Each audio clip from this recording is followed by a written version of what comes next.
अवधूत चिंतन श्री गुरुदेव दत्त श्री स्वामी समर्थ। तुम्हा सर्वांचं आपल्या स्वामी शक्ती या चॅनलमध्ये मनापासून स्वागत आहे। स्वामी तुम्हा सर्वांच्या सर्व चांगल्या इच्छा पूर्ण करो एवढीच स्वामींच्या चरणी प्रार्थना करते आणि आपल्या आजच्या या नवीन आणि सुंदर व्हिडिओला पुन्हा एकदा नव्याने सुरुवात करते। फक्त बघाच 28 मार्च गुरुवार अत्यंत विशेष दिवस, कारण आज आहे संकष्टी चतुर्थी। अगदी सगळ्यांनाच माहिती असेल की आज चतुर्थी आहे, कारण कालपासून बऱ्याच व्हिडिओमध्ये मी आज असणाऱ्या संकष्टी चतुर्थीच्या असंख्य सेवा सांगितलेल्या आहेत। बघा, संकष्टी व्रत जे आहे ते गणपती बाप्पांसाठी समर्पित आहे आणि या दिवशी गणपती बाप्पांना प्रसन्न करण्यासाठी, इच्छित मनोकामना पूर्ण होण्यासाठी तुम्ही जे काही उपाय कराल ते सगळेच उपाय हे अत्यंत प्रभावी असतात। तसा तर दररोज जसं आपण आपल्या गुरूंची सेवा करतो, आपण आपल्या कुलदेवीची सेवा करतो, सेम तसंच गणपती बाप्पांचं स्मरणही रोज आपल्याकडनं व्हायला हवं। जास्त वेळ नाही भेटला तरी 5 मिनिटं वेळ काढायला हवा आणि गणपती बाप्पांचं नुसतं नामस्मरण केलं तरी आयुष्यात आपल्याला त्याचा खूप लाभ होतो। पण बरीच लोक अशी असतात की ज्यांना रोज हे नाही करता येत। ताई, आमचं ऑफिस असतं, आमची ड्युटी असते, आमचा व्यवसाय असतो, आम्हाला सकाळी पहाटेच घरातून बाहेर पडावं लागतं, तर आम्ही रात्री घरामध्ये येतो, आमची इच्छा असूनही आम्हाला हे करता येत नाही। जरी तुम्हाला दररोज या सेवा नाही जमल्या तरी विशेष तिथी आणि विशेष मिती असते, त्या दिवशी तरी तुम्ही ह्या सेवा आणि हे उपाय केले तरीही तुम्हाला तुमच्या आयुष्यात त्याचा असंख्य पटीने लाभ होत असतो। बघा, आजच्या दिवशी खरं तर शक्य तितक्या जास्त बाप्पांना प्रसन्न करण्यासाठी तुम्हाला सेवा करायच्या आहेत आणि बऱ्याचशा सेवा माझ्या सांगून झालेल्या आहेत।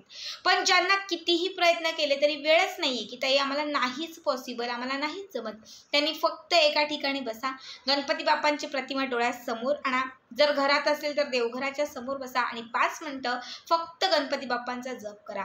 या उपायानेही तुम्हाला संपूर्ण चतुर्थी व्रताचं फळ लाभेल आणि बाप्पांचा अखंड स्वरूपाने आशीर्वाद जो आहे तो आशीर्वादही तुम्हाला मिळेल। बघा, आता आजचा विशेष आणि मेन उपाय, आज चतुर्थीच्या दिवशी तुम्हाला ही एक वस्तू बाप्पांना अर्पण करायची आहे आणि अर्पण केलेली ही वस्तू तुम्हाला तुमच्या सोबत ठेवायची आहे। ही एक वस्तू तुमच्या आयुष्यातील दारिद्र्याचा नाश करेल, तुमच्या घरामध्ये असलेली गरिबी कमी करेल आणि तुमच्या अडलेल्या ज्या इच्छा असेल ना त्या सर्व इच्छांची पूर्तता करेल। बघा, आपल्याला काय करायचं आहे, एक छोटं चौरंग किंवा पाट घ्यायचं आहे, त्याच्यावरती एक स्वच्छ सुंदर कापड ठेवायचं आहे। आता याच्यावरती तुम्हाला गणपती बाप्पांचा फोटो किंवा गणपती बाप्पांची तुम्हाला एक मूर्ती ठेवून द्यायची आहे, म्हणजे एक छोटं प्लेट तांबण ठेवा आणि बाप्पांच्या मूर्तीला तुम्हाला अभिषेक घालून घ्यायचा आहे। पंचामृत घाला किंवा फक्त दूध आणि जल घातलं तरीही चालेल। आता सकाळीच तुम्ही गणपती बाप्पांच्या मूर्तीला अभिषेक घालून घेतलेला आहे तर पुन्हा नव्याने घालण्याची गरज नाहीये। पण ज्यांना ही सेवा आणि हा उपाय करायचा आहे, ज्यांनी सकाळपासून काहीच केलेलं नाहीये, त्यांनी प्रॉपर गणपती बाप्पांच्या मूर्तीला किंवा एखाद्या सुपारीला दूध आणि पाणी अर्पण करायचं आहे, त्यांनी अभिषेक घालून घ्यायचा आहे। ही मूर्ती किंवा सुपारी असेल ती स्वच्छ पुसून घ्यायची आहे। पाटावरती म्हणजे चौरंगावरती थोडेसे तांदूळ ठेवून त्याच्यावरती ही मूर्ती तुम्हाला ठेवून द्यायची आहे। गणपती बाप्पांना थोडं हळद कुंकू अर्पण करायचं आहे, एक फूल अर्पण करायचं आहे। हे करून झालं की त्याच्यानंतर तुम्हाला एक छोट्या वाटीमध्ये 108 अख्खे सफेद तांदूळ घ्यायचे। 108 मोजून असणारे, बासमती असेल तर अत्यंत उत्तम, कारण बासमती तांदूळ हा अख्खा आणि व्यवस्थित असतो। तर तुम्हाला 108 मोजून अख्खा तांदूळ घ्यायचा आहे आणि त्याच्यावरती एक चिमूटभर हळद घालायची आहे। ठीक आहे, हळद घालून हे तांदूळ तुम्हाला त्या हळदीमध्ये पूर्ण मिक्स करून पूर्ण पिवळे करून घ्यायचे। याच्यानंतर हा एक तांदळाचा दाणा या 3 बोटांमध्ये उचलायचा, बाप्पांचं स्मरण करायचं। ओम गण गणपते नमो नमः हा मंत्र म्हणू शकतात किंवा मंगलमूर्ते विघ्नहरा दुरितनाशना कृपा करा हा मंत्र म्हणू शकतात। ओम एकदंताय धीमहि हा मंत्र म्हणू शकतात। जोही गणपती बाप्पांचा मंत्र येत असेल तो मंत्र म्हणायचा आहे आणि हा तांदळाचा दाणा बाप्पांच्या मूर्तीवरती अर्पण करायचा आहे। किंवा मग तुम्ही गणपती बाप्पांना स्वरूप सुपारी जी घेतलेली आहे त्याच्यावरती अर्पण केलं तरीही चालेल।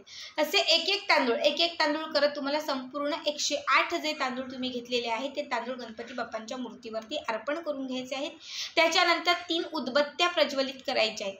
3 उदबत्त्या म्हणजे 3 अगरबत्त्या पेटवायच्या आहेत आणि या 3ही अगरबत्त्या गणपती बाप्पांना ओवाळून घ्यायच्या आहेत। याच्यानंतर या 3ही उदबत्त्या तिथे बाजूलाच तुम्हाला लावून द्यायच्या आहेत। नंतर काय करायचं तर तुम्हाला एक छोटंसं ताट घ्यायचं आहे, जे औक्षणाचं ताट असतं तेच, आणि त्या ताटामध्ये तुम्हाला एक वाटी किंवा मातीची पंटी ठेवायची आहे. याच्यामध्ये कापूर जळायचा आहे आणि त्या कापराने तुम्हाला गणपती बाप्पांची आरती करायची आहे. सुख करता दुःख करता सगळ्यांनाच माहिती असेल ही बाप्पांची आरती म्हणायची आहे. हा जो कापूर आहे तो संपूर्ण गणपती बाप्पांच्या प्रतिमेकडे अर्पण करायचा आहे. दुःखांचा, संकटांचा, विघ्नांचा नाश होण्यासाठी प्रार्थना करायची आहे आणि इच्छित मनोकामना पूर्ण होण्यासाठी गणपती बाप्पांना साकडं घालायचं आहे. हे करून झालं की त्याच्यानंतर तुमची जी काही कामं असतील ती करू शकतात. हा उपाय तुम्ही दिवसभरात, संकष्टीच्या दिवशी दिवसभरात कधीही केलात तरीही चालेल. फक्त लक्षात ठेवा, ही जी सुपारी किंवा बाप्पांना जे तांदूळ आणि जे काही आपण अर्पण केलेलं आहे हे रात्रभर असंच ठेवायचं, उचलायचं नाही, यातलं काहीच उचलायचं नाही. दुसऱ्या दिवशी म्हणजे चतुर्थीच्या दुसऱ्या दिवशी, आता आज चतुर्थी आहे तर उद्याच्या दिवशी काय करायचं, गणपती बाप्पांची स्वरूप ठेवलेली जी सुपारी आहे ती सुपारी आणि त्याच्यावर सोबत घातलेले जे 108 तांदूळ आहेत, या दोनही गोष्टी तुम्हाला एका लाल किंवा पिवळ्या रंगाच्या कापडात ठेवायच्यात. लाल किंवा पिवळ्या रंगाच्या कापडात ठेवायच्या आहेत बघा, सुपारी आणि त्याच्यासोबत तांदूळ. ठीक आहे, दोनही वस्तू तुम्हाला त्या कापडामध्ये बांधायच्या आहेत, घट्ट बांधून त्याची पोटली तयार करायची आहे आणि ही पोटली स्वतःच्या सोबत ठेवायची आहे. जेव्हाही तुम्ही 2, 4, 8 दिवसांनी, 1 महिन्याने गणपती बाप्पांच्या मंदिरामध्ये जाणार असाल तर त्यावेळीच ही पोटली तुम्हाला तिथे घेऊन जायची आहे, गणपती बाप्पांच्या मंदिरात घेऊन जायचे आहे आणि तिथे जाऊन गणपती बाप्पांच्या मंदिरामध्ये तुम्हाला यातील जी सुपारी आहे ती तिथे अर्पण करायची आहे. गणपती बाप्पांच्या मंदिरात सुपारी अर्पण करायची, मात्र जे तांदूळ आहेत ते तांदूळ तुम्हाला त्याच कापडामध्ये बांधून पुन्हा घरी घेऊन यायचे आणि ही तांदळांची पोटली, हे जे तांदूळ आहेत ते मात्र तुम्हाला अखंड स्वरूपाने स्वतःच्या सोबत ठेवायचे आहेत.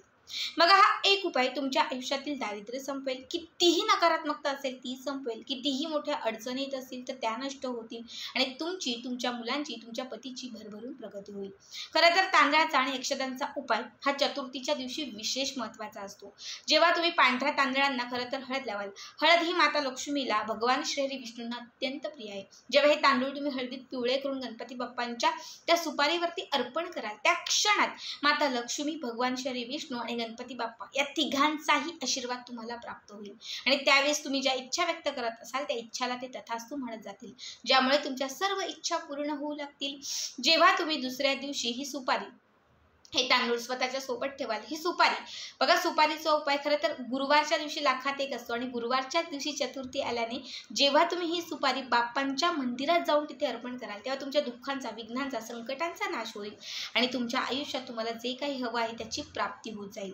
जेव्हा तुम्ही ते अभिमंत्रित केलेले तांदूळ घरी घेऊन आल आणि त्याची पोटली स्वतःच्या सोबत ठेवाल तेव्हा आयुष्यभर ही पोटली तुम्हाला साथ देईल, यश देईल, कीर्ती देईल, समाजामध्ये मान सन्मान देईल.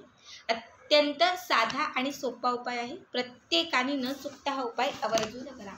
बघा, आजचा हा व्हिडिओ तुम्हाला कसा वाटला ते नक्कीच कमेंट करून सांगा आणि पुढचे व्हिडिओ पाहण्यासाठी चॅनलला सबस्क्राईब करा. श्री स्वामी समर्थ. जय जय स्वामी समर्थ.